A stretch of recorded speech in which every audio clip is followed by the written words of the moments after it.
नमस्कार आदरणीय दर्शकवृन्द, यहाँहरूलाई हार्दिक स्वागत गर्न चाहन्छु। म नवराज धानुक। यो हो टेलिभिजनको विशेष लाइभ विशेष कार्यक्रम न्युज एन्ड भ्युजमा हामी देशको समग्र राजनीति विषयवस्तु र विकसित घटनाक्रमको बारेमा सही र सठिक विश्लेषण गर्दै यहाँहरूका प्रतिक्रियालाई कार्यक्रममा विशेष स्थान दिँदै आएका छौँ। विशेषतः यतिखेर एमसीसीलाई लिएर सत्ता गठबन्धन र सत्ता गठबन्धनभन्दा बाहिर रहेको प्रतिपक्ष दलको बीचमा कसलाई सत्तामा ल्याउँदा कसको झोली भरिन्छ र कसरी चाहिँ चाँजो पाँजो मिलाउँदा को चाहिँ शक्तिवान बन्छ र कसले चाहिँ कसको चाकडी गर्दा या कसलाई खुसी पार्ने कुन प्रभुलाई खुसी पार्दा उहाँहरूको स्वार्थ सिद्ध हुन्छ, यसै चाँजो पाँजो मिलाउनेमा दलहरू छन्। उहाँहरूलाई देश र जनताका निम्ति भन्दा यतिखेर कुन शक्ति राष्ट्रलाई चाहिँ रिझाउने र कुन शक्ति राष्ट्रको मुखरित हुने या मुखपत्र हुने भन्ने जस्तो चाहिँ देखिएको हामीले बुझेका छौँ। विशेष गरी आम जनताको यो धारणा हो। एकातिर सडकमा आवाज उठिरहेको छ, अर्कोतिर दलहरूले घरि एउटा कुरा गरेका छन्, घरि अर्को कुरा गरेका छन्। प्रतिपक्ष दल घरि बालुवाटार पुगेको छ, प्रधानमन्त्री कहिले चाहिँ बालकोट पुग्नु भएको छ, कहिले भनौँ न बानेश्वरको बैठकमा हुनुहुन्छ।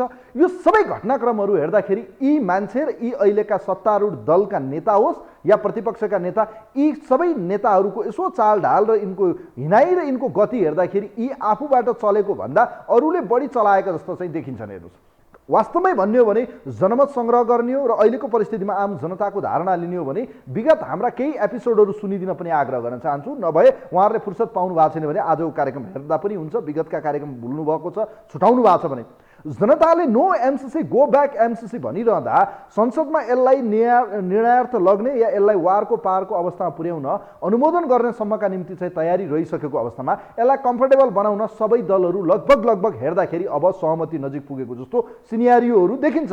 प्रचण्ड, माधव नेपाल, शेरबहादुर देउवा, केपी ओली, यी सबै, त्यसै गरी बाबुराम भट्टराई, अन्य जो हुनुहुन्छ नेताहरू, उहाँहरू सबै आज हेर्ने हो भने यिनको हिँडाइ र चाल गति र यिनको सबै हेर्दाखेरि यी सबै अब एमसीसीको पक्षमा जाने त होइनन् भन्ने लाग्दैछ। तर विशेष गरी यतिखेर सत्ता गठबन्धनभित्र एमसीसी फेल गराउन सक्छन् है भन्ने दाउपेच र सुईको पाएसँगै यतिखेर प्रधानमन्त्री प्रचण्ड र माधव नेपालसँग ढुक्क भने छैनन्। तर उहाँलाई विश्वास के छ भने केपी ओली शर्माले हिजो टेबल गरेको कुरा या भनौँ दर्ता गरेको विषय भएको कारणले गर्दा तुलनात्मक रूपमा प्रचण्ड र माधव नेपालले धोका दिन सक्छन्। तर ओलीले धोका दिँदैनन् कि भनेर उहाँहरूको बिचमा भेटघाट भने नित्य भनौँ न बिस्तारै यो क्रमिक रूपमा एकपछि अर्को गर्दै बाक्लेको अवस्था चाहिँ छ। अहिले हेर्ने हो भने प्रचण्ड सभामुखलाई बचाउन खोज्दैछन्, यो प्रश्न देखिएको छ। माधव कुमार नेपाल आफ्नो पार्टीको अस्तित्व र आफ्ना 14 जना सांसदको भविष्यका निम्ति भए पनि गठबन्धन बचाउनु पर्ने उहाँहरूलाई बाध्यता छ। यसका अलावा अन्य शर्त मान्न उहाँहरू तयार हुनुहुन्न। एमसीसीको विपक्षमा उहाँहरू क्लियर हुनुहुन्छ। तर उहाँहरू चाहनुहुन्छ सभामुख भए कहीँ कतै भोटिङमा जाँदा मत विभाजन गरिदिनु भयो भने एमसीसी फेल गर्न सकिन्छ। त्यसै गरी चाहिँ अर्कोतिर माधव नेपाललाई लागेको छ अहिले यो विषयलाई उहाँहरूको गठबन्धन हुन नदिउँ, संसदमा चाहिँ यसलाई अनुमोदनका लागि चाहिँ फाइनल डिसिजनका निम्ति जब यसलाई अनुमोदनका निम्ति मत भार गरिनेछ त्यो बेला विपक्षमा जान सक्ने देखिन्छ। तर यसै होला भनेर भन्न सकिने अवस्था चाहिँ छैन। यी कोबाट परिचालित या सञ्चालित छन् त्यो भने तपाईँहरूले समय आएपछि बिस्तारै उहाँहरूको लगाएको मुकुट चाहिँ बिस्तारै खोलिनेछ। तर यतिखेर चाहिँ एउटा कुरा चाहिँ क्लियर के छ भने एमसीसीको पक्षमा उठेका सडक आवाजदेखि लिएर आम जनमानसको मानसपटलमा बसेका एउटा प्रश्न चाहिँ के हो भने एमसीसी भोलि नेपालमा आयो भने अहिले भइरहेको यो युक्रेन जस्तो या युक्रेन र रुसको जस्तो यो विश्वयुद्धको तयारी जस्तो कहीँ कतै हाम्रो रहेको स्वतन्त्रतामाथि भोलि गएर धावा बोल्ने त होइन। यदि त्यो आएसँगै चाइनाले हेर्ने नजर के होला, त्यसले पार्ने दुर्गामी असरका बारेमा यदि दलहरू अहिले पनि चुक्ने हो भने यसले निम्त्याउने भावी परिणामको भागीदार नेताहरूभन्दा बढी जनता हुनेछन्, जस्तो आज युक्रेनमा देखिएको छ। नेताहरू सुरक्षित देखिन्छन् तर त्यहाँका जनताको हालत आहाल काहाल हुँदै चाहिँ मृत्युसँग लडिरहेको देखिन्छ। हेर्नुहोस्, तसर्थ जीवन बचाउने सवालमा, देश बचाउने सवालमा यतिखेर जनताले उठाएको आवाजमा चाहिँ दलहरूभन्दा जनता आफै जाग्नुपर्ने अवस्था देखिन्छ। यसै विषय सन्दर्भमा गठबन्धन र अहिलेको राजनीतिक सिनेरियोमा देखेको यो अङ्कगणितको खेलोमेलोमा चाहिँ कसको पलडा भारी होला, के आउला परिस्थिति, ती सबै कुराहरू हेर्दै जानुपर्नेछ। तर आजको रिपोर्टमा हामीले यी यावत विषयसँगै विशेष गरी अहिलेको अवस्थामा चाहिँ राजनीतिक दलहरू लगभग सबै मिलीभगत जस्तो देखिरहेको छ। यो विषयलाई तपाईँहरू के भन्नुहुन्छ यो विषयमा हामी आउनेछौँ। तर त्योभन्दा पहिले एउटा रिपोर्ट छ, यो रिपोर्ट हेरौँ।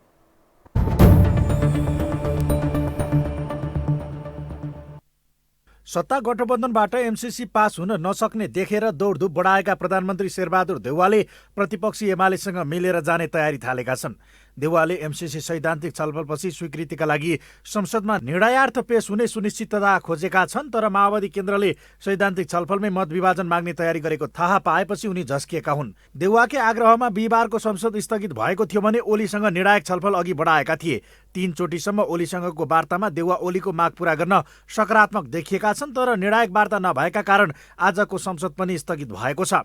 गठबन्धनमा आबद्ध भएर पनि माओवादी र एकीकृत समाजवादीले सरकारलाई सहयोग नगरेकाले प्रतिनिधि सभा बैठकबाट एमसीसी अनुमोदन गर्ने बारे एमालेसँग सहमति नजिक पुगेको कङ्ग्रेस नेताहरूले बताउन थालिसकेका छन्। यो परिस्थितिले एकीकृत समाजवादी र माओवादी केन्द्रमा पनि हलचल भएको छ। दुई ध्रुवको नेतृत्व गरिरहेकाहरू एक हुन नसक्ने आकलनका बीच देउवा ओली निर्णायक रूपमा अघि बढेपछि एकीकृत समाजवादी अझ सशक्त रूपमा सडकमा उत्रिएको छ। यो धेरै सम्भव छ। सत्ता गठबन्धन भत्किन सम्भव छ, केही व्यक्तिहरूले गठबन्धन छोड्न सम्भव छ, मुलुकमा गम्भीर संवैधानिक राजनीतिक सङ्कटहरू आउने सम्भावना पनि बढिरहेछ। अब यो सबै के हुन्छ अहिले कसैले भन्न सक्दैन, तर जे हुन्छ एमसीसी पास गरेपछि मुलुकमा राम्रो हुँदैन नराम्रो हुन्छ भन्ने कुरा हामी प्रष्ट छौँ। यद्यपि एमसीसीको विपक्षमा रहेको सत्ता घटक दलहरूले अझै पनि परिमार्जनसहित पारित गर्नका लागि पहल गर्ने र गठबन्धन पनि नतोडिने मध्यमार्गी बाटो खोज्ने प्रयास भने जारी राखेका छन्। यही कारण कतै आफू एमसीसीका लागि मात्र प्रयोग हुने त होइन भन्ने डर ओलीमा छ। त्यस्तै कतै एमसीसीकै विषयमा आफूसँग जोडिन आउने ओलीले सत्ता गठबन्धन फुटेपछि आफू प्रधानमन्त्री बन्ने बाटोमा अघि बढ्ने त होइनन् भन्ने डर देउवामा पनि छ। एमसीसीका लागि प्रधानमन्त्री पद नै साट्ने सोचमा नरहेका देउवाले राष्ट्रपतिबाट नयाँ सरकार गठनको आह्वान नहुने सुनिश्चितता खोजिरहेका छन्। तर एमसीसी विरोधीहरूको ध्रुवीकरण हुने र एमालेमा रहेका 10 भाइलाई फर्काउन सकिने आशा यथावत रहेकाले एकीकृत समाजवादीले पनि पछि नहट्ने सङ्केत गरेको छ, जसले सत्ता गठबन्धनको फुट अझ नजिक बनाएको छ। गठबन्धन पार लाग्दैन भन्ने कुराको निष्कर्ष त निस्किनै सकेन। अब यसमा त थप छलफल गरेर राख्नै परेन। यो विषय, यो प्रकरण जुन विषयले गर्दा आज यत्रो ठुलो देशभित्रै पनि यो खालको ध्रुवीकरण जुन भएको छ वा गराइएको छ, सदनभित्रै पनि यो खालको जुन अवस्था बनेको छ, यसमा गठबन्धनमा रहेको दलहरू एक ठाउँ उभिन नसक्ने भनिसकेपछि बाँकी रहेको विषयमा उभिन्छौँ। यो विषयलाई हामी अहिले चाहिँ अनदेखा गरेर जाउँ भन्ने अवस्था त रहँदैन। यदि देउवाले ओलीको माग अनुसार 14 सांसदलाई कारबाही गर्ने निश्चित भए एकीकृत समाजवादीलाई दबाव पर्ने देखिन्छ। आफूहरू ताजा जनादेश र सत्ता गठबन्धन फुट्नुपर्ने पक्षमा रहँदै आएको बताउने एमाले माग पूरा भए एमसीसीमा साथ दिने यसअघिबाटै बताउँदै आएको छ, जसमा आफू सकारात्मक रहेको देउवाले बताइसकेका कारण देउवा ओली मिलन लगभग पक्का छ। गठबन्धन भन्दा पनि हामी ताजा जनादेशको पक्षमा हो। प्रधानमन्त्री शेरबहादुर देउवा ताजा जनादेशको पक्षमा जानुहुन्छ, साथ छ। यो गठबन्धन अविलम्ब खारेज हुनुपर्छ। यो परमादेशको, यो जनविरोधी, जनमत विरोधी, यो चाहिँ फटिचरहरूको गठबन्धन हो, यो खारेज हुनुपर्छ। हामी त्यसमा हाम्रो साथ छ। यता निर्णायक कदम चाल्न देउवाले गरिरहेको ढिलाइले भने भरसक सत्ता घटक दलहरूलाई नै साथ लिएर हिँड्ने रणनीति त होइन भन्ने विश्लेषण पनि छ। त्यसैका लागि संसद सार्दै आफूलाई गलाउने प्रयास गरेको बुझाइ प्रचण्ड माधवमा छ। तर तोकिएको मिति नजिकिँदै गर्दा देउवा अब वारपारको अवस्थामा छन्, जसले सत्ता गठबन्धन मात्र फुट्ने होइन, एकीकृत समाजवादीमै एमसीसीका पक्षमा खुलेका 2 मन्त्री र 4 सांसद समेतको टोली चोइटिने खतरा समेत बढेको छ। यो हो टेलिभिजनका लागि क्यामेरामा अभिष्ट लामाका साथमा कुलचन्द्र विष्ट, काठमाडौँ।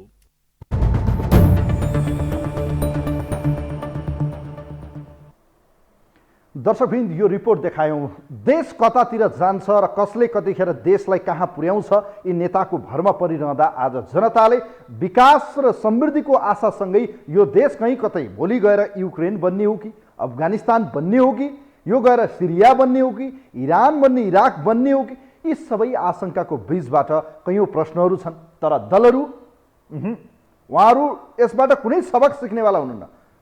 उहाँहरू कुनै पनि कसरत बाँकी नराखेर एमसीसीलाई वारकी पार गर्न सम्भव भए सबै मिलाउने, नभए 2वटा मेजर दलहरू काङ्ग्रेस र एमाले चाहिँ एक हुने देखिन्छ। भर्खरै यतिखेर बालकोटको बैठक सकिएको छ। सरकारका प्रवक्ता एवं नेपाली काङ्ग्रेसका नेता ज्ञानेन्द्र बहादुर कार्कीले भनिसक्नु भएको छ, सकारात्मक रूपमा हामी अगाडि बढिसकेका छौँ। एमालेको मागका निम्ति हाम्रो नयाँ समीकरणको सम्भावना प्रबल देखिएको छ। र यसैबीच आज दिउँसो प्रचण्ड र माधव नेपाल पनि अब उहाँहरूलाई चाहिँ यो वास्तवमै कस्तो परिस्थिति बन्यो भने भागौँ, कहाँ भागौँ।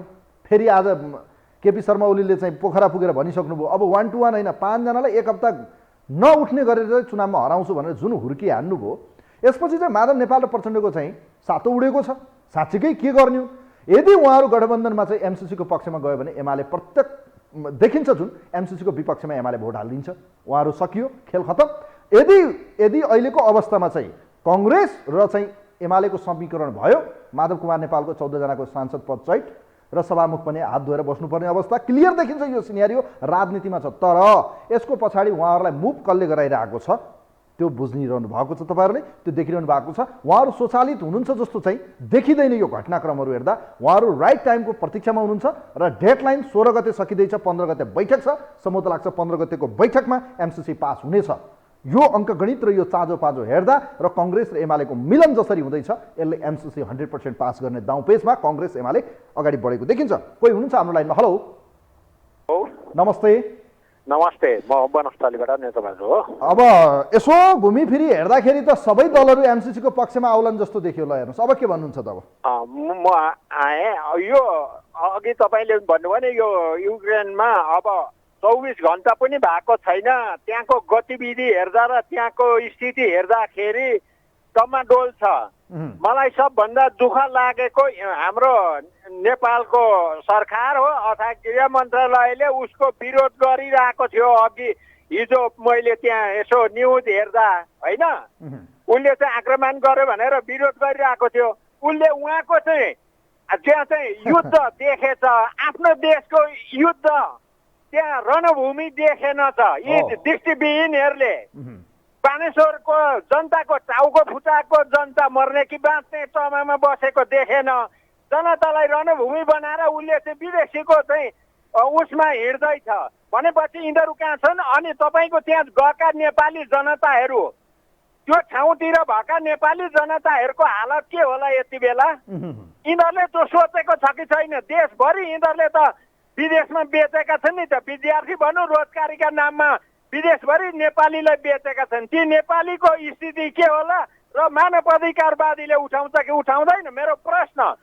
अनि आए म अर्को बानेश्वर। अब बानेश्वरमा जनताको मुटुभित्र पस्ने मान्छे, जनताको नेता मान्छे, अनि काँडे तारभित्र बसेर संसदभित्र बसेर अनि विदेशीले जे हरायो त्यो गर्ने, जे गर भन्छ त्यो गर्छन् भने अब त्यो गेटमा वरिपरि नेपाली जनता र सुरक्षाकर्मीले घेर्नु पर्यो। मैले अनुरोध गरेँ सुरक्षा निकायलाई सम्म। अब कसलाई गर्ने कसलाई नगर्ने तपाईँ मेरो कुरा सुन्नुहोस्। अब नेत्रजी, यी नेताहरू आज तपाईँलाई लाग्छ जनताको भावना र देशप्रति उत्तरदायी छन् जस्तो लाग्छ? होइन, त्यही कारणले त राष्ट्रप्रति वफादार छैनन् र त यिनीहरूलाई चाहिँ पार्लियामेन्टभित्र छुन्नुपर्छ त। उनीहरूले काँडे तार लायो नि हो। अब काँडे तारमा अब जनताले घेरा हाल्नु पर्यो, सुरक्षाकर्मीले घेरा हाल्नुपर्छ, त्यही भित्र छुन्नुपर्छ। यिनीहरूलाई बाहिर निस्किन दिनु हुँदैन। 3 करोड जनता उत्रिनु पर्यो। अब यो हुँदा हुँदा हुँदा हुँदा हुँदा हुँदा सबैहरू खोजेको हो भने त्यो त भविष्यमा तपाईँले हेर्दै हुनुहुन्छ नेत्रजी। समय आएपछि यसको सबै कुराहरू कस कसको मुकुट खुल्नेवाला छ, उत्रिनेवाला छ, त्यो समयले देखाउँछ। तर अहिले जस्तो परिस्थिति बनेको छ नि, हिजोसम्म एमसिसीको विरोध गर्नेहरू गठबन्धन बचाएर भए पनि एमसिसी पास गर्ने परिस्थिति एमाले पनि अब सहमत भए, राष्ट्रिय सहमति भए यसको पक्षमा देखेला जस्तो छ। यदि त्यसो भएन भने पनि कङ्ग्रेस एमाले मिल्ने, 14 जना सांसद माधव नेपालको पनि जाने, सभामुख पनि हात धुने, के होला अवस्था? मैले भनिरहेको छु नि, यिनीहरूलाई चुनाव खर्च चाहिएको क्या। तपाईँ देश टाक पल्टिसक्यो, पैसा कहाँबाट ल्याउने? भोलि भोटमा जनताले अब ठोक्ने भए चुनाव खर्च चाहिएन, बुथ कब्जा गर्नु पर्यो, मासु भात खुवाउनु पर्यो, भोट किन्नु परेन ती सिधा साधा जनतालाई। त्यसका लागि हो। तपाईँ अहिलेसम्म पैसा यिनीहरूले यत्रो पैसा खरबौँ पैसा आयो, कतिवटा उद्योग खोले, कति सय जनतालाई चाहिँ रोजगारी दिए, कहाँ कहाँ विकास गरे, यो त खोज्नु पर्यो नि हामी जनताले। उनीहरूको झोला बोकेर हिँड्ने हो र? यिनीहरूले देशमा त्यो गगन थापा हेर्नु, त्यो गगन थापा कहाँ जान्छ? अमेरिकनको दलाल। नेपाल बस्नु पर्दैन त्यसलाई? नेपालमा जनता देखेन त्यसले? जनताको भोट लिने अनि विदेशीको पक्ष गरेर बोल्ने, त्यसले यस्तो व्यक्तिलाई नै नेपाली जनताले तारपाटा मुडेर देश निकाला गर्नुपर्छ। कुनै हालतमा 3 करोड जनतालाई म अपिल गर्छु, सुरक्षाकर्मीलाई गर्छु, दस्तावेज हेर्ने हो भने म देखाइदिन्छु, प्रत्येकलाई देखाइदिन्छु म। प्रत्येक। थ्याङ्क यू सो मच नेत्रजी, धेरै धेरै धन्यवाद दिन चाहन्छु। जनताको आक्रोश तपाईँहरूले देखिरहनु भएको छ, त्यही त मैले भन्दै पनि आएको छु। जनता एउटा चाहना भावना जनताको एकातिर छ, तर दलहरूको एक किसिमको यो लहर देख्छौँ हामी, यो बालहट जस्तो देख्छौँ हामी। यो साँच्चीकै यो कसका कारणले उहाँहरू यति मरियत्ते गर्दै हुनुहुन्छ? जनताको भावना, देश भने त जनताका निम्ति पो हो त। जब जनता रहेन देश पो हो, देश रहेन जनता हो। अब यहाँ कस्तो भइदियो भने नेताले जे भने जनताले मान्नुपर्ने अवस्था आयो। जनता ठुलो कि नेता ठुलो त? नेताले चाहिँ भोट पनि दिने, नोट पनि दिने, अर्थात् कर पनि तिर्ने, जिताएर चाहिँ नेता बनाउने, अनि नेताले शासन गर्ने भनेको देश र जनताका निम्ति राम्रो सुव्यवस्था मिलाउने, विकास समृद्धि गर्ने। यहाँ जनताको भावना नो एमसिसी छ, तर उहाँहरू एमसिसीको पक्षमा ताजमा यो चाँजो पाँजो मिलाएर मजाको यो एक किसिमको भनौँ न पकवान पकाएर रेडी पार्दै हुनुहुन्छ, जसलाई चाहिँ अब कसलाई खुसी पार्न यो पकवान तयार हुँदैछ, तपाईँहरूले बुझ्नु भएको छ। तर साँच्चीकै के उहाँहरू जनताप्रति उत्तरदायी हुनुहुन्छ या हुनुहुन्न यो त देखिरहेका छौँ। जनता सडकमा छ, जनताले आवाज उठाएको छ, लगातार हामी कार्यक्रम पनि गरिरहेका छौँ टेलिभिजनको स्क्रिन मार्फत, यो नेसनल टेलिभिजनमा हामी बोल्दै पनि आएका छौँ कि जनताको चाहना यो छ है, तपाईँहरू बुझ्नुहोस्। तर उहाँहरू बुझ्नुहुन्न, उहाँहरूका बोली विचारहरू दिनानुदिन फर्किँदैछन्। सत्ता छोड्नुपर्ने मान्छे सत्तामा चप्केको छ। अर्को कुरा हेर्ने हो भने प्रतिपक्ष जो हो ऊ सत्तामा जान पुरा उत्साहित देखेको छ। यो हेर्दाखेरि अचम्मको राजनीति हो। हेर्नु, राजनीति भने यो सत्ताकै लागि गरिन्छ, तर यतिसम्मको पनि सत्ता स्वार्थ हुनु भएन कि जनताको भावनालाई लात हान्ने राजनीति त कसरी टिक्छ र? कोही हुनुहुन्छ हाम्रो लाइनमा? हेलो हेलो हजुर नमस्कार। नमस्ते, कहाँबाट को बोल्नुभयो हजुर? हजुर म पर्वतदेखि अरुण पौडेल बोले। ल पौडेलजी, यहाँले आफ्नो प्रतिक्रिया राख्नु। सबै एमसिसीलाई लिएर लगभग सबै दलहरू एउटै ठाउँमा देखेला जस्तो लाग्दैछ। हेर्नुहोस्, हेर्दाखेरि यो घुमिफिरी सबै कुराहरू यी साँच्चीकै जनताका लागि होलान् जस्तो त लागेन। तपाईँलाई के लाग्छ, यी जनताबाट परिचालित हुन् कि जनताका लागि हुन् कि अरूबाट स्वचालित या परिचालित हुन्, कस्तो लाग्छ तपाईँलाई? नेपालको राजनीतिक दलहरूको कुरा गर्दा आफ्नो पार्टीको लागि, आफ्नो पार्टीको स्वार्थ र व्यक्तिगत स्वार्थको लागि यिनीहरू जुनसुकै सम्झौता गर्न पनि पछि पर्दैनन् भन्ने कुरा देखियो। त्यसमा यो पार्टी ऊ पार्टी भन्दा पनि अब सबै पार्टीहरू एमसिसी पास गर्नेमा जाने जस्तो देखिनु भएछ। यस्तो अवस्था बन्यो। हेर्नुहोस् त, जनताको भावना एकातिर छ। अब राष्ट्रिय सहमति लगभग खोज्ने परिस्थितिमा उहाँहरू हुनुहुन्छ, किनभने आज माधव नेपाल र प्रचण्ड पनि यो गठबन्धन पनि बचाउने, एमसिसीमा पनि जान सकिने अवस्था पुर्याइसक्नुभयो उहाँहरूले। केपी ओली पनि त्यसको पक्षमा त अलरेडी हुनुहुन्छ। उहाँले त भनिसक्नुभयो हामी चाहिँ राष्ट्रिय सहमति गरौँ भनेर। अहिले बालकोटमा भर्खरै बैठक सकियो, सरकारको प्रवक्ताले त्यही भनिरहनु भएको छ, हामी राष्ट्रिय सहमतिको लगभग नजिक छौँ। यो भन्नुको अर्थ सबै दल एमसिसीको पक्षमा। यसो हेर्दाखेरि यसको विपक्षमा जनता जान सक्ने देख्नुहुन्छ तपाईँ? अब यो संसदमै टेबल भएपछि जनता बाहिर बसेर तपाईँको नयाँ मानिस संसद भवन घेर्दैमा हुने कुराहरू केही नहुने भयो। अब हाम्रो सोझो हिसाब बुझाइले अब त कस्तो होला जस्तो देखियो भन्दा सर, अब नेपालका दुई ठुला शक्तिशाली पार्टीहरू नेपाली काङ्ग्रेस र नेकपा एमाले मिलेर एमसिसी पास गर्ने र आउँदै गरेको वैशाख 30 को स्थानीय चुनावमा पनि गठबन्धन गरेर एमाले र काङ्ग्रेस लडेपछि त अरू दलले उम्मेदवारी दिँदै नदिए पनि भयो। यो 15-20 अर्ब खर्च गरेर तपाईँको चुनाव पनि किन गर्न परेछ? वास्तवमा यस्तो परिस्थिति छ। हेर्नुहोस्, हेर्नुपर्ने बेला छ। सबै दल एउटा ठाउँमा आउने सम्भावना चाहिँ प्रबल देखिएको छ। म धन्यवाद दिन चाहन्छु। Thank you so much. पौडेलजी हुनुहुन्थ्यो पर्वतबाट, उहाँको प्रतिक्रिया लियौँ हामीले। विशेष गरी यो पछिल्लो समय एमसिसीलाई लिएर देशका राजनीतिहरू ध्रुवीकृत थिए, तर अब कस्तो परिस्थिति बन्यो? सम्भवतः लाग्छ गठबन्धन पनि फुट्ने भन्दा जुट्नेतिर देखियो। कारण 14 जना सांसदको पद त बाई हुने अवस्था देखिन्छ। हेर्नुहोस्, यदि कङ्ग्रेस एमाले समीकरण भयो, पहिलो बुदामा चाहिँ माधव नेपालको पार्टीको भविष्य र उहाँहरूका पार्टीका सांसदहरूको पद चाहिँ के हुन्छ भन्ने कुरा त भविष्य निर्धारण गर्नेछन्। त्यसको पहिलो शर्त छ। दोस्रो, माओवादी केन्द्रले जुन प्रस्ताव या जुन राखिएको अहिलेको संसदमा चाहिँ उहाँको मान्छे हुनुहुन्छ या उहाँका चाहिँ पार्टीको नेता हुनुहुन्थ्यो पहिले अग्निप्रसाद सापकोटा, उहाँलाई पनि पार लाउने या उहाँलाई पनि बाइकआउट गर्ने अवस्थामा चाहिँ एमाले कङ्ग्रेसको नयाँ समीकरण देखिन्छ। तर यो यस्तो परिस्थिति बन्ने छ कि जसलाई चाहिँ अन्य शक्तिहरूले, शक्ति राष्ट्रले यतिखेर यी सबै दलहरूलाई एक ठाउँमा उभाएर त रोए जस्तो गर, म कुटे जस्तो गर्छु, तिम्रो मुद्दा पनि ठिक, जनतामा जानलाई पनि ठिक, राष्ट्रवादी पनि ठिक, होइन, यो सबै कुराहरूको चाँजो पाँजो मिलाएर एउटालाई राष्ट्रवादी बनाउने अब अवस्था रहेन। सबैलाई एउटै घानमा हाल्ने र गहुँलाई चाहिँ यो पिस्दाखेरि चाहिँ घुनहरूको पिसिन्छ नि, किराहरूको सेम हुनेवाला छ। कोही हुनुहुन्छ हाम्रो लाइनमा, उहाँलाई वेलकम गर्न चाहन्छु। नमस्ते, यहाँलाई स्वागत छ कार्यक्रममा। हेलो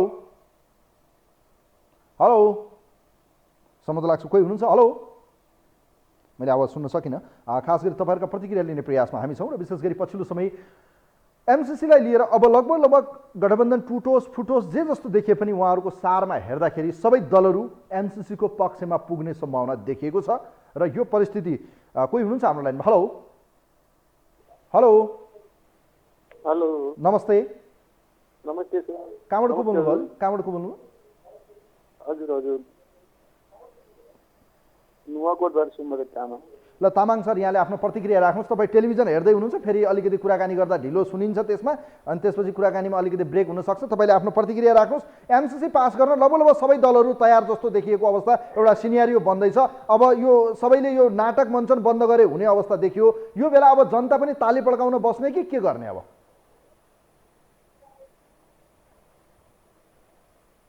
सर जनता अगाडि नबढिकन नेपालै नरहने भयो। जस्तो अब बुद्ध जन्मिएको देश, शान्तिको देश, अब क्रान्तिको देशमा परिणत हुनुभयो सर। जस्तो अफगानिस्तानमा द्वन्द्व भयो त्यस्तै हुने भयो सर नेपाल पनि।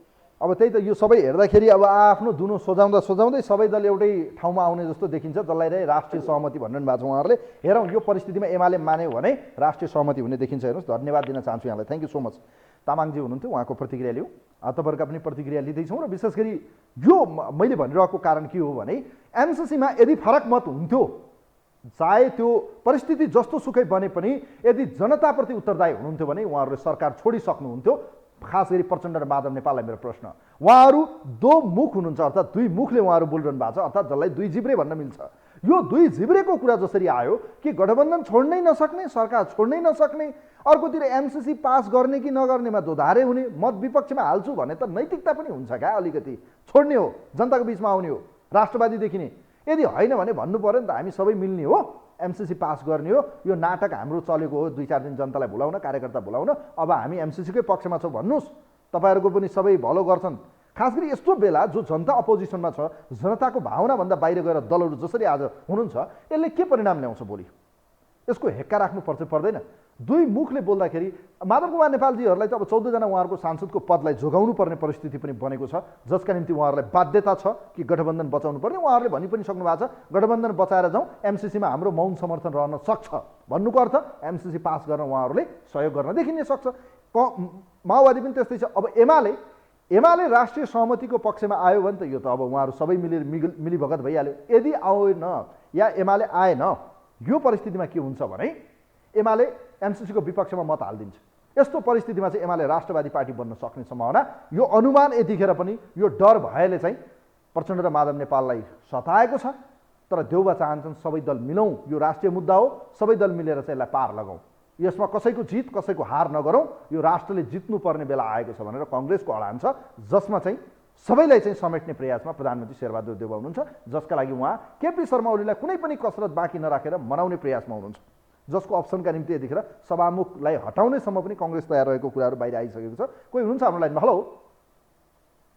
हेलो सर, नमस्ते। म गङ्गा प्रसाद सर नेपाली नयाँ मान्छेबाट। ल यहाँले आफ्नो प्रतिक्रिया राख्नुहोस् गङ्गा सर। अब जस्तो अहिले देखिएको अवस्था हेर्दाखेरि सर र मैले भनेको कुरा के हो भने यो अब नाटक धेरै भयो क्या? यदि उहाँहरू जनताको पक्षमा हुनुहुन्थ्यो भने उहाँहरूले सरकार छोडिसक्नु पर्थ्यो। तर आज हेर्दाखेरि के देखिन्छ भने गठबन्धन बचाउने भनेको अर्थ एमसिसीमा अब हामी पनि छौँ है, प्रतिपक्ष पनि एमसिसीमा देखेला जस्तो छ। तर यदि गठबन्धन आयो भने एमाले विपक्षमा मत हाल्छ भन्ने उहाँहरूलाई डर छ। यो अवस्थामा चाहिँ अब के होला? राष्ट्रिय सहमति हुने सम्भावना देख्नुहुन्छ हुँदैन? सबै दलहरू मिलेर एमसिसी पास गर्ने सम्भावना कति देख्नुहुन्छ तपाईँ? वास्तवमा यो लोकप्रिय कार्यक्रमबाट संसारभर हेर्नुभएको नेपाली तथा सम्पूर्ण नेपाली नागरिकहरूलाई सम्पूर्ण मतलब संसारका मानिसहरूलाई म के भन्न चाहन्छु भने नेपालमा यिनीहरू देशघाती हुन्। नागरिकको त मतलबै छैन, मान्छे पनि मारि नै सके। यिनीहरू कोही पनि जिम्मेवार छँदै छैनन्, पटक्कै छैनन्। वास्तवमा साँच्चै भन्ने हो भने यो संविधानको धारा 278 बमोजिम सामान्य रूपमा सरकारले एउटा मन्त्री परिषदको निर्णय गरे, एउटा सचिवले सही गरी पुग्ने कुरामा अहिले यो यसरी गिजोलेर संसदसम्म पुर्याएर संसदको अनुमोदन गराइसकेपछि त्यो प्रोजेक्टमा, त्यो परियोजनामा नेपाली नागरिकले हेर्न पनि नपाउने शर्त छ त्यसमा, सुन्न पनि नपाउने शर्त छ त्यसमा, र अनेक किसिमका कर छुटका कुरा छन् त्यसमा। अनि त्यसपछि त्यसका धेरै प्रावधानहरू देशमा देशघाती छन्। यस्तो अवस्थामा नागरिकहरूले बारम्बार भन्दाखेरि पनि अझै केही हजार नागरिक मात्रै आन्दोलन हुनुहुन्छ, सबै नागरिक हुनुहुन्न। यो देशको माया छ, चिन्ता छ भने यो देशघाती नागरिक, यो देशघाती दलहरू सबै यिनीहरू चाहिँ आफ्नो मौका हैन। यो हेर्दाखेरि के लाग्छ गङ्गा सर भने तपाईँले कतिको एनालाइसिस गर्न सक्नुहुन्छ? मलाई लाग्दैन कुनै दल एमसिसीको विपक्षमा जान्छ जस्तो। तपाईँलाई लाग्दैन? छैन। म हजुरलाई एउटा जानकारी गराउँछु, सबैलाई जानकारी पनि होस्। मैले भ्रष्टाचार विरुद्ध नेपालको महासचिवको हैसियतले 17 भागसम्म यो यसरी देशघाती छ र यी सबै देशघाती हुन् भनेर फेसबुक लाइभमा हजुरहरूले हेर्न सक्नुहुन्छ भनिसकेकै छु। त्यसैले यो यिनीहरू पास गर्छन्, यिनीहरू सबैले आफ्नो स्वार्थ मात्रै खोजेका छन्, पास गर्छन्। तर यिनीहरूले 52 सालमा महाकालीमा राष्ट्रघात गरे जस्तै गर्छन्। तर 52 सालको नेपाल चाहिँ होइन, महँगो चाहिँ पर्छ। त्यो महँगो चाहिँ यिनीहरूको लागि मात्रै पर्दैन, नेपालको पनि क्षति हुन्छ, हामी नागरिकको पनि क्षति हुन्छ। त्यसैले त्यो अप्रिय अवस्था आउनुभन्दा अगाडि यिनीहरूले सत्ता पदच्युत गरेर अरू हामी सबै नागरिक एकजुट भएर यिनीहरूलाई खेद्नु बाहेक अरू विकल्प छैन। यिनीहरू जम्मै देशघाती हुन्। यो अब मैले धेरै बोलिरहनु पर्दैन। आइतबार बैठक हेरौँ, मैले भनेको जस्तै हुने सम्भावना मैले देख्छु है। यो मेरो प्रिडिक्सन, मेरो व्यक्तिगत विचार हो। यो मेरो फेरि कुनै त्यो यसै हुन्छ भन्ने होइन, एनालाइसिस मात्रै हो है। यस्तो हुन सक्ने सम्भावना चाहिँ देख्छु मैले। धन्यवाद। गर्छन्, अहिलेसम्म यिनीहरूको रवैयाले त्यो चाहिँ गर्छन् भन्ने कुरा प्रष्ट देखेको छ। Thank you so much. धेरै धेरै धन्यवाद दिन चाहन्छु। गङ्गाजी हुनुहुन्थ्यो यतिखेर हामीसँग नयाँ बानेश्वरबाट, न्यू रोडबाट। उहाँसँग हामीले प्रतिक्रिया लियौँ र विशेष गरी यो पछिल्लो समय जुन देखियो अवस्था, वास्तवमै दोहोरो चरित्र देखिनु, यसलाई शङ्का गर्ने र हेर्न सकिन्छ। अर्कोतिर एमाले जसरी दोहोरो भूमिकामा छ कि पर्खर हेर, यदि गठबन्धन तयार भयो ऊ एमसिसीको विपक्षमा जान्छ, राष्ट्रवादी पार्टी भएर हिँड्देला भन्ने उहाँहरूलाई पनि डर छ। एमालेलाई पनि मिलाउँ, त्यसो भए सबै मिलाउँ। किन चाहिँ माधव कुमार नेपाल र प्रचण्डलाई मात्रै एमसिसीको विपक्षमा जान दिने? उहाँहरूले भोलि यो मुद्दा लिए भने जनताको बिचमा सबै भोट उहाँहरूले कलेक्सन गर्नुहुन्छ। अब जसपा यसको पक्षमा छँदैछ, लोकसभा छँदैछ, संसदको यति जति दल हुन्, यी सबै मिल्ने चाहिँ देखिन्छ। त पनि रोए जस्तो गर, म कुटे जस्तो गर्छु, तिमी नारा लगाए जस्तो गर, हामी हुन्छ भन्छौँ, हुन्छ भन्ने सदस्यहरूले हात खडा गर्नु होला, हात खडा गर्छन्। त्यसपछि यसको मत विभाजन हुन्छ र यसलाई अनुमोदन गर्ने प्रक्रियामा जाने लगभग एउटा सिनेरियो चाहिँ देखिन्छ है। यो हाइपोथेटिकल भए पनि यो एनालाइसिस यदि आइतबार मिलेछ भने भन्नु होला कि साँच्चीकै नवराजले मिलाएछ है, यस्तै हुन्छ भनेर देखिएको सिनेरियो हो। कुनै पनि अछुतो हुनेवाला छैन, किनभने कुनै पनि व्यक्ति या कुनै पनि राजनीतिक पार्टीलाई यसको भारी बोकाएर राष्ट्रवादी बनाउने पक्षमा कोही पनि पार्टी छैन। तसर्थ सबै मिलाउँ, सबै जिम्मेवार हौँ, सबै दोषी हौँ। हुने भए नहुने भए कसैलाई पनि नमिलाउँ। यदि प्रचण्ड र माधव नेपाललाई यदि यो मुद्दा बोक्नु थियो भने उहाँहरूलाई गठबन्धन प्यारो हुँदैन थियो, उहाँहरूलाई सांसद पद प्यारो हुँदैन थियो, उहाँहरू छोडिसक्नुहुन्थ्यो। तर होइन, उहाँहरूलाई पास गर्नु छ, अर्थात् यो बचाउनु छ। अर्कोतिर गठबन्धन बचेर चाहिँ गयो भने एमसिसीमा चाहिँ एमाले विपक्षमा गइदिन्छ। अब एमाले विपक्षमा गयो भने एमाले मुद्दा यही लिन्छ, भोलि चुनावमा चाहिँ अत्याधिक बहुमत ल्याउँछ भन्ने उहाँहरूलाई डर छ। यी सबै खेलोमेलोको एउटै अस्त्र के हो भने सबै मिलाउँ, सबै भाइ मिलेर यसलाई चाहिँ पार लगाउँ। यही हो राष्ट्रिय सहमति भनेको। यतिखेरको कसरत जुन छ देखिएको दौडधुप, यो जति जति यो बैठक सर्दैछ, एउटै अस्त्र हो, यही हो कि सबै मिलाउँ, सबै यसको पक्षमा जाउँ। कोही हुनुहुन्छ हाम्रो लाइनमा, उहाँलाई वेलकम गर्न चाहन्छु। नमस्ते, यहाँलाई स्वागत छ कार्यक्रममा। हजुर नमस्कार। कहाँबाट को बोल्नुभयो? म दक्षिणकाली नगरपालिका गजनगर बस्नेत। ल बस्ने सर, अब मैले भने एनालाइसिस पनि भइरहेको छ, यो तपाईँहरूले पनि एनालाइसिस गर्नु भएको होला। हेर्दा हेर्दा हेर्दा हेर्दा सबैले अब यो एमसिसीको भारी बोक्ने, अब सबै दोषी हुने भयो भने एक्लैले दुईटैलाई चाहिँ नलिने, कोही राष्ट्रवादी कोही अराष्ट्रवादी होइन, सबै दल मिल्ने जस्तो राष्ट्रिय सहमतिको कुरा आयो, जसमा चाहिँ सहमतिको नजिक नजिक देखिन्छ र आइतबारको बैठकमा पार लाग्ला जस्तो देखिन्छ। यसलाई कसरी हेर्नु भएको छ तपाईँले? पक्कै पनि यहाँको पृष्ठभूमिमा धेरै कुरा हामीले बुझिसक्यौँ होइन। अब हामीले हेरि पनि रहेका छौँ यी नेताहरूको गतिविधि अनि नेपाली जनताहरूको अभिगत हामीले जम्मै निहालिरहेका छौँ र आन्दोलनमा पनि भाग लिइरहेका छौँ। अब यी नेताहरूलाई हामी जनताको कुनै चासो छैन, केवल चासो छ त अमेरिकालाई कसरी खुसी बनाउने माने यिनीहरूको अर्जुन दृष्टि छ। अब यिनीहरू जसरी नै लोलीपोती गरेर हामी नेपालीहरूलाई बाइपास गरेर यिनीहरूले चाहिँ यो एमसिसी पास गराउने नै उनीहरूको उद्देश्य हो। केवल यहाँ नौटङ्की नाटक चाहिँ के छ भन्दाखेरि जनताको डरले यो जनमतको डरले यिनीहरूले यो हामीलाई चाहिँ यो ढाँट्ने काम छाट्ने काम मात्रै गरेका हुन्। मनसाए यिनीहरूको सबैको एमसिसी पास गर्ने देखियो नै। तसर्थ यो एमसिसी जसरी नै पास गराउने यिनीहरूको चाल हो। यो देश र जनताप्रतिको एउटा ठुलो घात पनि हो।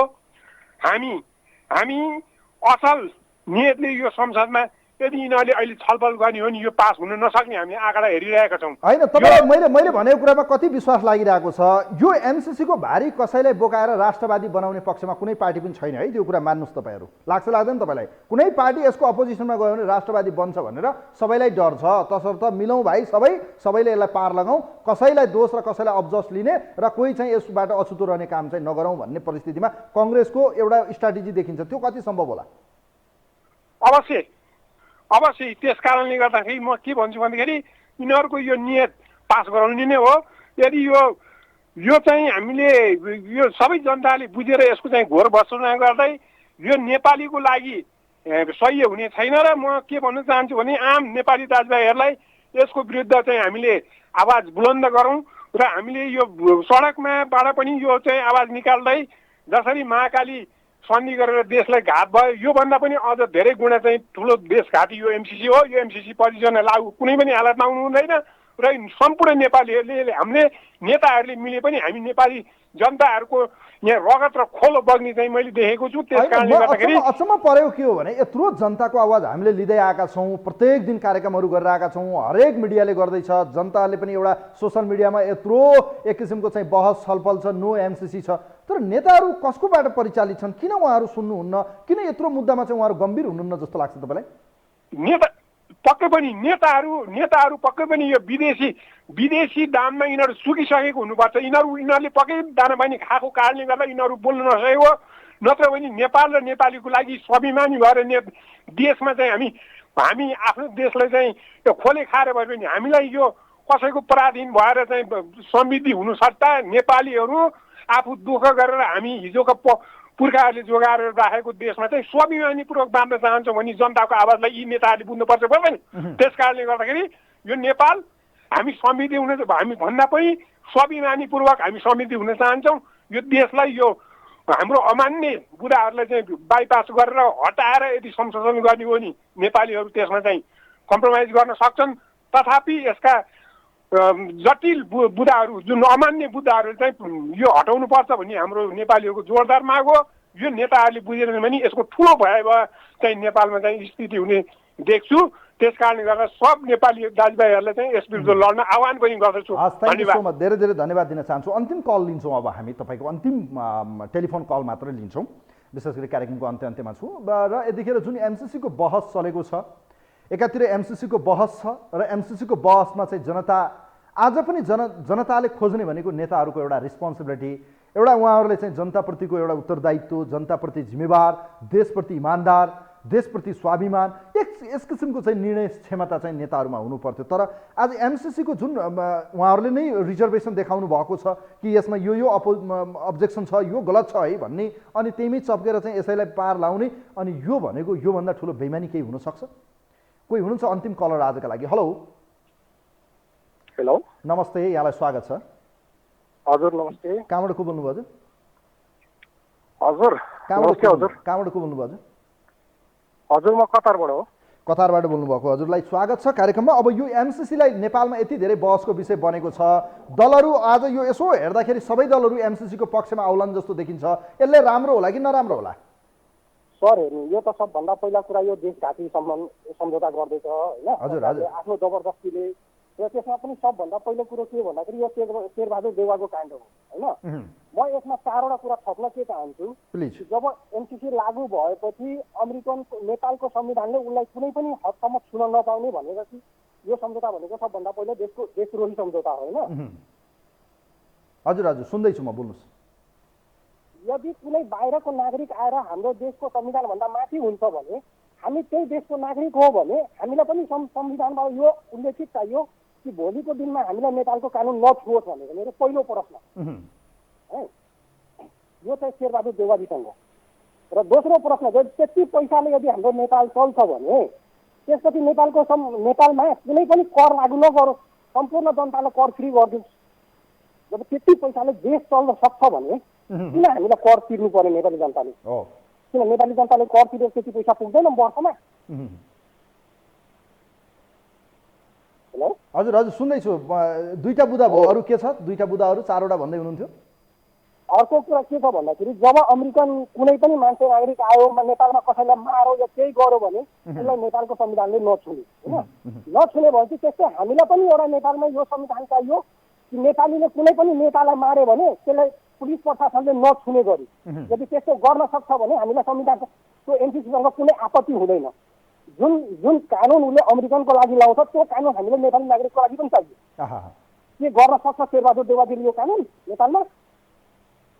अब यो हेर्दाखेरि के लाग्छ सर तपाईँलाई यो सबै दलहरू चाहिँ लगभग एमसिसीको पक्षमा आउने मैले चाहिँ सिनेरियो देखेको छु हेर्नुहोस् है त रोए जस्तो गर म कुटे जस्तो गर्छु भन्ने अवस्था आउँछ जस्तो छ आइतबारको बैठकमा यो पास हुन्छ हेर्नुहोस् बिकिसक्नु भएको छ सबभन्दा पहिला त शेरबहादुर देउवाजी बिकिसक्नु भएको छ पैसामा है सबभन्दा देशद्रोही भनेको शेरबहादुर देउवाजी हो म जनतासँग के भन्न चाहन्छु भन्दाखेरि जुन दिन एमसिसी लागू गर्छ नि त्यही दिन सबभन्दा पहिला शेरबहादुर देउवालाई मार्नु पर्ने अब त अस्ति भयो जबकि देशद्रोही जानेर पनि उनीहरू हैन अब यो नेसनल टेलिभिजनको यो किसिमको अभिव्यक्तिले फेरि एउटा मानमर्दन होला देशको सम्मानित पद हो हैन जबकि अब हेर्नु जनता 1 महिनादेखि बाटोमा प्रहरी प्रशासनको कुटाइ खाएर सबै गरेर जबकि जनताले जुन जनताले देश चलिरहेछ जब त्यो जनतालाई जब चासो छैन भने त्यसमा सरकारले चाहिँ किन लागू गर्ने किनकि जनता त देशले नै चलिरहेछ मैले भन्न खोजेको यही हो जनताको यत्रो विरोध छ हामीले यत्रो कार्यक्रमहरू प्रसारण गरिरहेका छौँ तर पनि जनताको आवाज सुन्नुहुन्न क्या उहाँहरूले भन्न खोजेको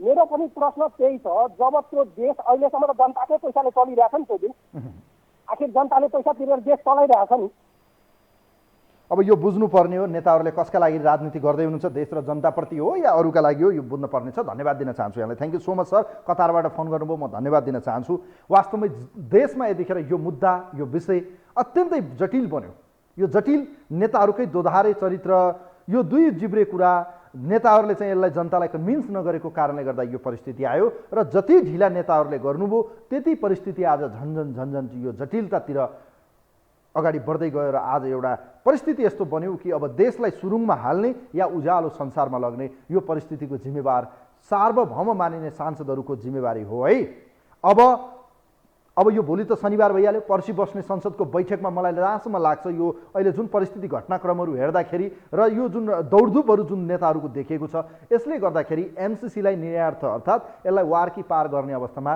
15 गतेको बैठक जानेछ किनभने 16 गते डेडलाइन छ 15 गते यसलाई वारकी पार गर्न सक्ने अवस्थामा देखिएको छ ढिलै भए 1-2 दिन तलमाथि होला तर यस्तो परिस्थिति हुँदा जनताको भावना एकातिर छ दलका नेताहरू अर्को बोलिरहनु भएको छ समग्रमा हेर्दाखेरि देश र जनताका निम्ति एकपटक सोच्नुहोस् सार्वभौम मानिएका सांसदहरूले आफ्नो विवेककै प्रयोग गर्नुहोस् त्यहाँ चाहिँ अब यो जुन अहिले परिस्थिति छ व्हिप लाग्यो भने चाहिँ भन्न सकिन्न तर व्हिप लागेन भने एमसिसीको पक्ष या विपक्षमा के हुन्छ त्यो भने हेर्न बाँकी छ त्यसको परिणाम जनताले के दिन्छन् त्यो पनि हेरौँ तर समग्रमा यसो हेर्दाखेरि दलहरू सबै राष्ट्रिय सहमति गरेर यसलाई पार लाउने अवस्था चाहिँ देखिन्छ र जसको भागेदार सबै दलहरू आफ्नो काँधमा लिन चाहन्छन् जस्तो संविधान जारी गर्दा लिपुलेख लिम्पियाद्वारा यो पास गर्दा नक्सा पास गर्दा र आज एमसिसीले देश विभाजन नहोस् राजनीतिक दलहरूले एउटा भनौँ न सहमति खोज्ने प्रयास हुँदैछ यो अत्यन्तै राम्रो हो तर यसका अलावा सँगसँगै जनतालाई पनि कन्भिन्स गर्नुहोस् र देशका लागि हो भने सबै दलहरू मिल्नुभन्दा राम्रो विकल्प के हुनसक्छ तर यसको पछाडि जनता कन्भिन्स भएन भने त्यसले निम्त्याउने परिणामको पनि एकचोटि हिसाब किताब राख्न जरुरी छ कार्यक्रमलाई यही बिट मार्छु कार्यक्रम हेरिदिनुभयो यहाँहरू सबैलाई धेरै धेरै धन्यवाद दिँदै आजको यो विशेष अङ्कबाट कार्यक्रमको टिमसँगै म पनि बिदा हुन्छु नमस्कार